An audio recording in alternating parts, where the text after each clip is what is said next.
ভিতরে দাফন করার জন্য কবর খনন করেছে। কিন্তু কবর খনন করার পরে লাশটা যখন কবরের কাছাকাছি আনছে কবরে নামাবে, ঠিক এমন সময় দেখে কবরের নিচ থেকে একটা আজদাহা সাপ আইসা কবরে আগে শুয়ে পড়ছে। হাজী সাহেবরা ভয় পেয়ে গেছে যে কবরে সাপ শুয়ে রয়েছে, ওই কবরের ভেতরে মাইয়েত কেমন করে শোয়াবো, বড় মাপের আজদাহা কবরে শুয়ে রয়েছে। লাশ নিয়ে রাস্তা চলতে চলতে আধা কিলোমিটার সামনে যায় আবার কবর খনন করছে। কিন্তু আশ্চর্য হলো, লাশ কবরে নামাইবার আগে ইমাম বাইহাকি রহমাতুল্লাহ আলাইহির রিওয়ায়াত কিতাবে এনেছেন, লাশ কবরে নামানোর আগে সাথে সাথে ওই কবরের ভেতরেও আরেকটা আজদাহার সাপ আইসা পড়ছে। এইভাবে করে 4টা কবর খনন করেছে এবং আশ্চর্য, লাশ নামানোর আগেই কবরের ভেতরে সাপ আইসা শুয়ে পড়ে। কাফেলার লোকেরা পেরেশান হয়ে গেছে। কাফেলার লোকেরা আব্দুল্লাহ ইবনে আব্বাসকে যা বলে, ও রাইসুল মুফাসসিরিন,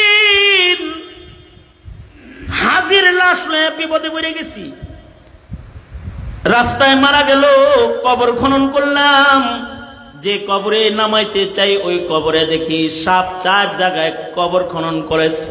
ইমাম আজম আবু হানিফা রহমাতুল্লাহি আলাইহি তিনি মসজিদে রাতের বেলায় দাঁড়ায় নামাজ পড়তেছেন, চন্দ্রিমা রাতে। তো মসজিদের পাশ দিয়া দরজার সামনে দিয়া 2 জন যায়। তো একজন আর একজনকে বলে, মসজিদে ওই যে দাঁড়ানো আছে তার নাম আবু হানিফা, নুমান বিন সাবিত, হাদা আবু হানিফা লা ইয়ানামু ফিল লাইল, সে এমন একটা মানুষ যে রাতের বেলায় ঘুমায় না। প্রশংসা করতেছে। প্রশংসাটা যে হইতেছে জোরে জোরে, পিছনে প্রশংসা হইতেছে, তো নামাজরত ইমামে আজম এটা শুনতেছেন। হায় হায়, মানুষ আমার ব্যাপারে বলে লা ইয়ানামু ফিল লাইল, সে রাত্রে ঘুমায় না। আমি যদি এখন রাত্রে ঘুমাই তাইলে তো ময়দানে মাহশারে আস্ত 2 নম্বর হয়ে দাঁড়ানো লাগবে। এই কথা কানে আসার পর থেকে ইমামে আজম আবু হানিফা 40 বছর বেঁচে ছিলেন। এই 40 বছরের ভেতরে রাতের বেলায় ঘুমান নাই, এশা রোজু দিয়া ফজরের নামাজ পড়েছেন, সারা রাত ইবাদত বন্দি করেছেন, সারা রাত নামাজ পড়ছেন। তা আপনারা ভাবতে পারেন, হুজুর আপনি কি আমাদের সারা রাত নামাজ পড়তে পারেন নাকি? না না না, সারা রাত নামাজ পড়তে বলি না, তবে মানব জীবনে ইবাদত বন্দিগির যে কদর, ইবাদত বন্দিগি ছাড়া আল্লাহ পাকের মাহবুব হওয়া সম্ভব নয়। কেউ যদি নামাজ না পড়ে আল্লাহর প্রিয় হওয়া সম্ভব নয়। কেউ যদি কোরআন তেলাওয়াত না করে আল্লাহর প্রিয় হওয়া সম্ভব নয়। কেউ যদি জিকির না করে আল্লাহর প্রিয় হওয়া সম্ভব নয়। বান্দা যদি আল্লাহ পাকের মাহবুব বান্দা হইতে চায়, বান্দাকে আল্লাহর গোলামি করতে হবে, ইবাদত করতে হবে। এই জায়গায় কোনো মাপ নাই, কারণ ইবাদত হলো আমার আখিরাতের সামান। এই দুনিয়া স্থায়ী জায়গা, এখান থেকে সকলকে চলে যেতে হবে।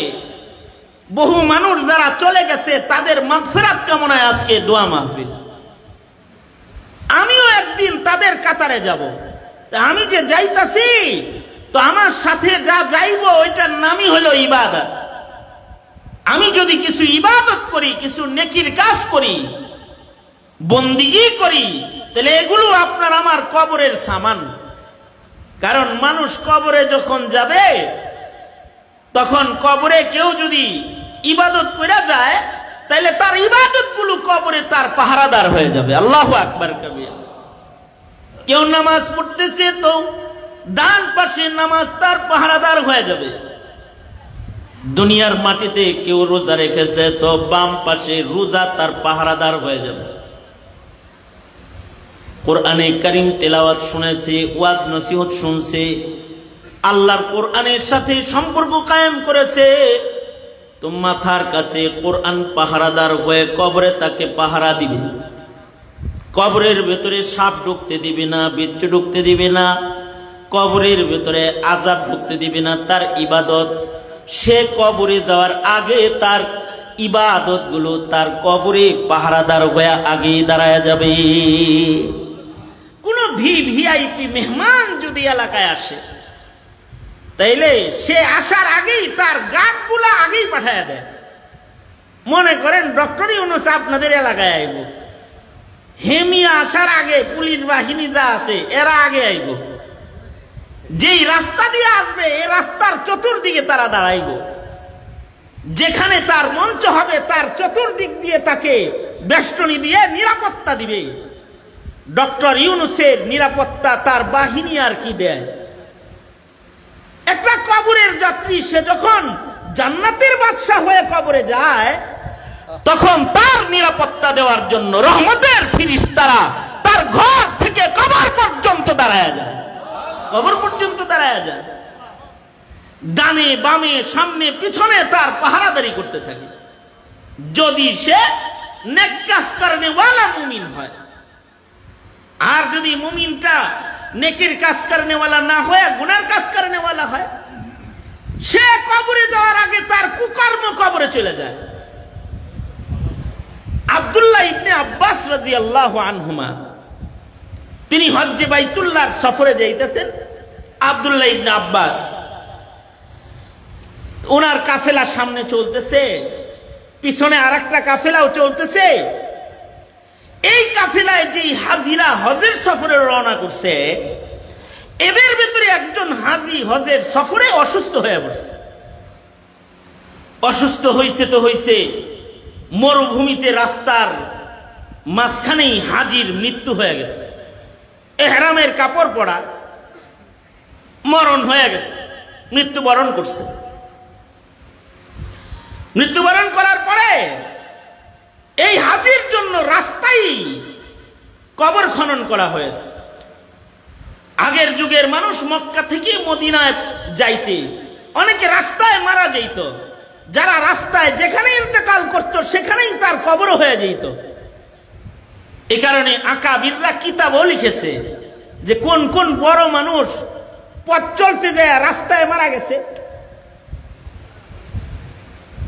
রাস্তার ভেতরে মাম্মাতা ফি তারিকিল মক্কা, কিতাবের নাম মাম্মাতা ফি তারিকিল মক্কাতি জওয়ান, ক্ষুধার যন্ত্রণায় অথবা পিয়াস যন্ত্রণায় রাস্তায় হজে যাইতে যায় কারা কারা কোন কোন বড় মৌলবী মারা গেছে তাদের লিস্টি কিতাবের ভিতরে আছে। অর্থাৎ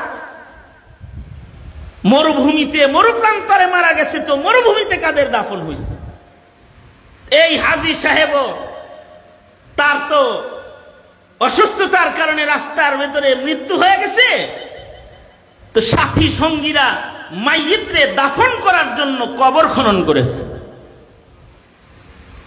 কিন্তু কবর খনন করার পরে লাশটা যখন কবরের কাছাকাছি আনছে কবরে নামাবে, ঠিক এমন সময় দেখে কবরের নিচ থেকে একটা আজদাহার সাপ আইসা কবরে আগে শুয়ে পড়ছে। হাজী সাহেবরা ভয় পেয়ে গেছে যে কবরে সাপ শুয়ে রয়েছে, ওই কবরের ভেতরে মাইয়িত কেমন করে শোয়াবো? বড় মাপের আজদাহা কবরে শুয়ে রয়েছে।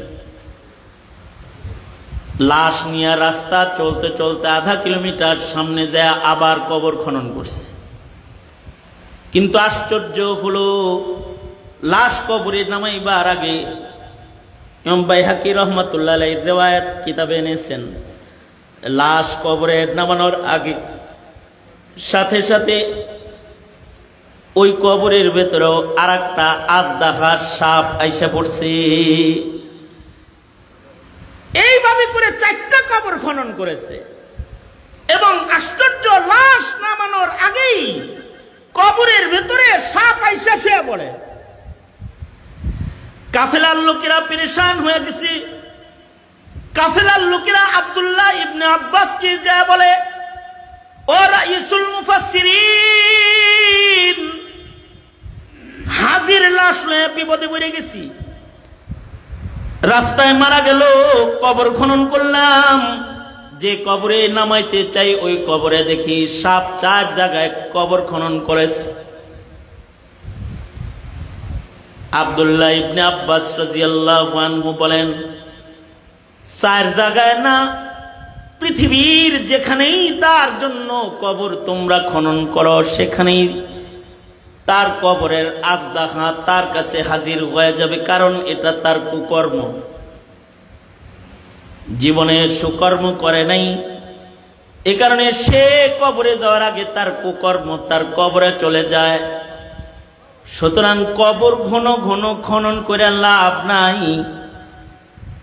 যে 4টা কবর খনন করেছো এর ভেতরেই কোনো এক কবরে তাকে নামায়া দাও, হতে পারে তার কবরের আযাবের বদলায় আল্লাহ তাআলা তাকে হয়তো আখিরাত মাফ করবে।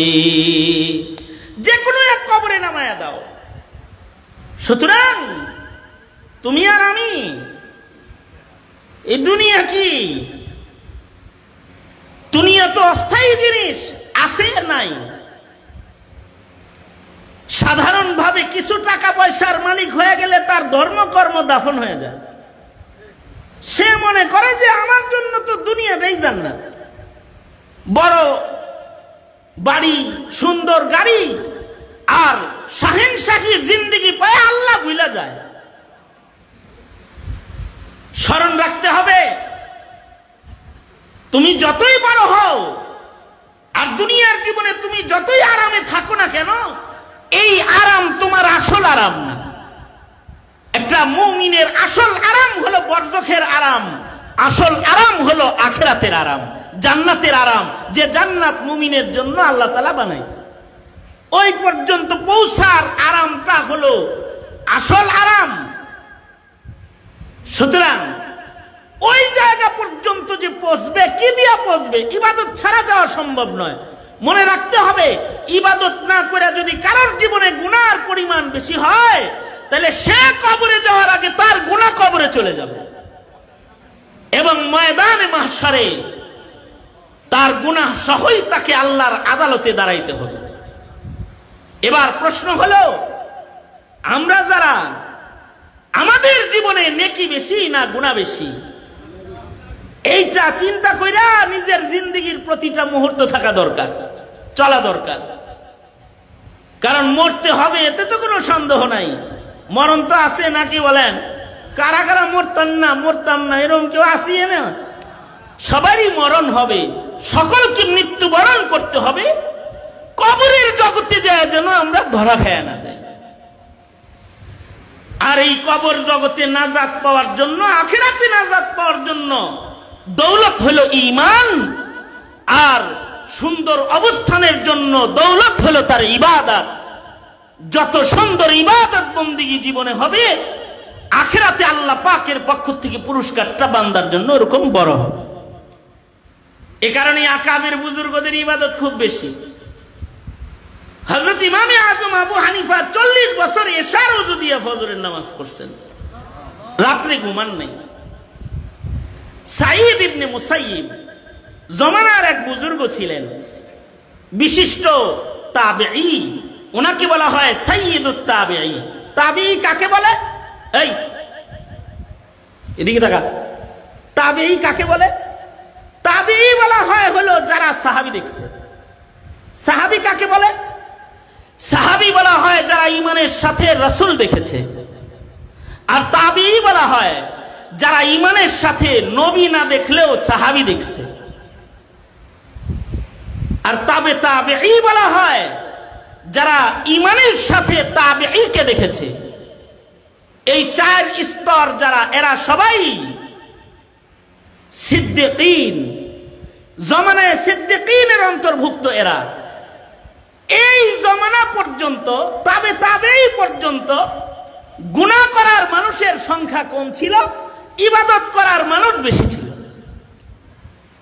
সাহাবায়ে কেরামের ভেতরে কারোর গুনাহ হয়ে গেলেও তারা গুনাহ মাগফিরাত নিয়ে তারপরে কবরে গেছে।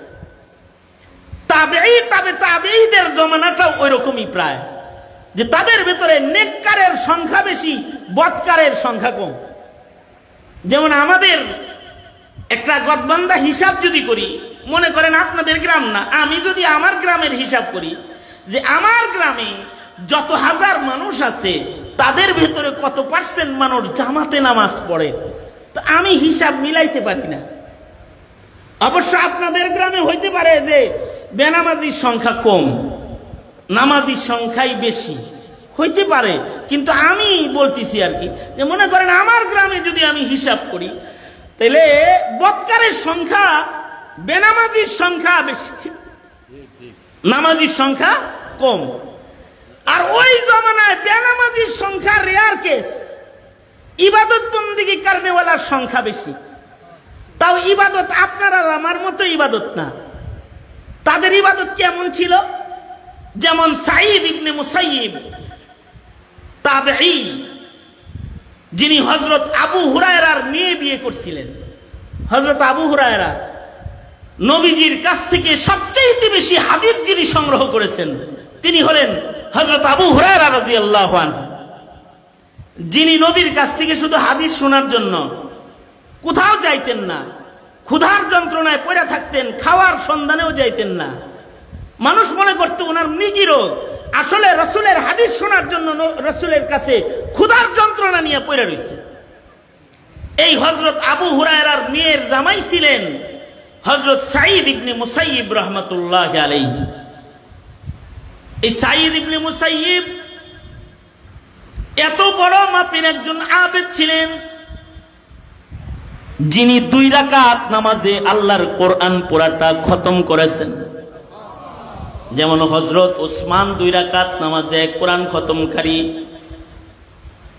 ইমামে আজম আবু হানিফা 2 রাকাত নামাজে আল্লাহর কোরআন খতমকারী, সাঈদ ইবনে মুসাইয়িব 2 রাকাত নামাজে আল্লাহর কোরআনে কারীম খতমকারী। শুধু তাই নয়, 40 বছর লাগাতার তাকবীরে উলা সহ 5 ওয়াক্ত নামাজ আদায় করেছেন। সুবহানাল্লাহ। আগামীকালকে বললেন, আরেকটু আস্তে করে বলেন। আমি খবরটা আবার দেই, সাঈদ ইবনে মুসাইয়িব কত বছর তাকবীর উলার নামাজ পড়েছেন? কত বছর? 40 বছর লাগাতার তাকবীরে উলা সহকারে নামাজ পড়েছেন সাঈদ ইবনে মুসাইয়িব। আরো ওনার নামাজের আরো 2টা কারামতি শুনেন। একটা কারামতি হলো ওনার নামাজের ইহতিমাম কিরকম। উনি বলেন, 40 বছর আমি নামাজ আদায় করেছি, 40 বছরের ভেতরে দাঁড়ানো অবস্থায় যে সেজদার জায়গায় নজর করে রইছি, 40 বছরের ভেতরে একবারও নজরটা সরায়া মানুষের পিঠের উপরে আমি রাখি নাই। কি বুঝছেন?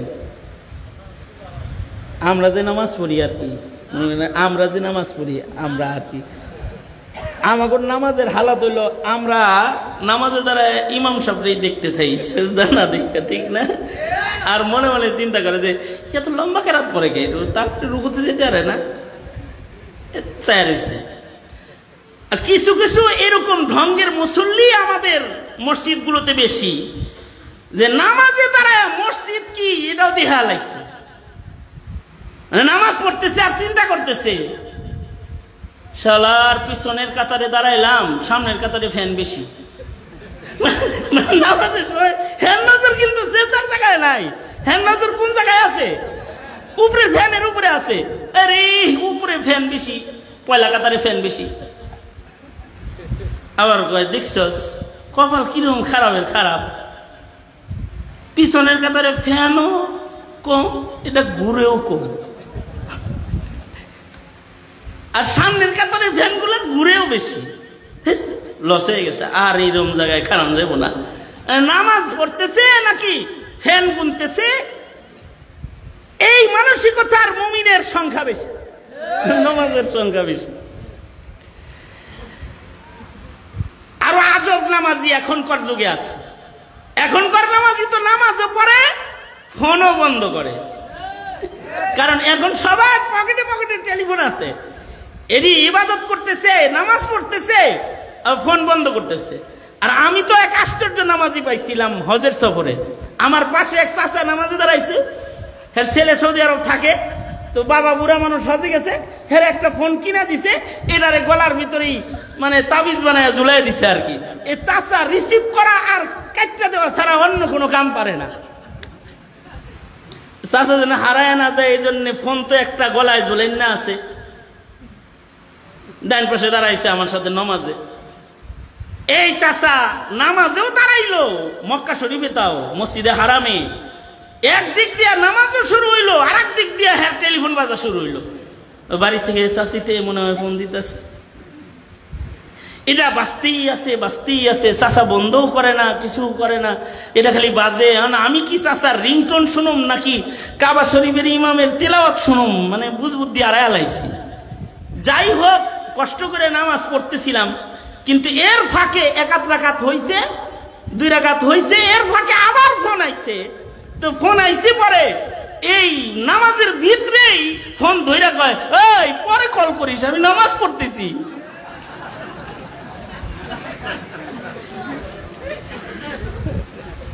এই হইল অবস্থা। এই চাচার এই নামাজ দেখে তো আমার নামাজ পুরাই শেষ। না, আমার তো আর হাসা ছাড়া আর কোনো গতি নাই। চাচা ওইভাবেই নামাজ শেষ করলো, খামটি খুমটি দিয়ে আমিও নামাজ শেষ করছি। পরে বললাম, চাচা আপনার নামাজ হইছে? আপনি যে এই যে নামাজের ভিতরে বললেন যে নামাজ পড়তেছি পরে কল করিস, নামাজ হইছে আপনার? আরো অত শত আল্লাহর জন্য আইছে, আল্লাহ নিবেন।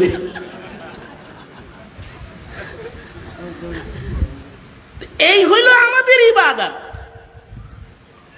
আর সাঈদ ইবনে মুসাইয়িবের নামাজের হালত কি? উনি 40 বছর নামাজ পড়ছেন, দাঁড়িয়ে সেজদার জায়গায় নজর করে তাকায় রইছেন 40 বছর। উনি বলেন, 40 বছরের ভেতরে আমি দাঁড়িয়ে থাকা অবস্থায় আমার নজর কখনো সেজদার জায়গায় ছাড়া নজরটা উঠে কখনো মুসল্লি বা ইমামের পিঠের উপরে 40 বছরের ভেতরে পড়ে নাই। সুবহানাল্লাহ।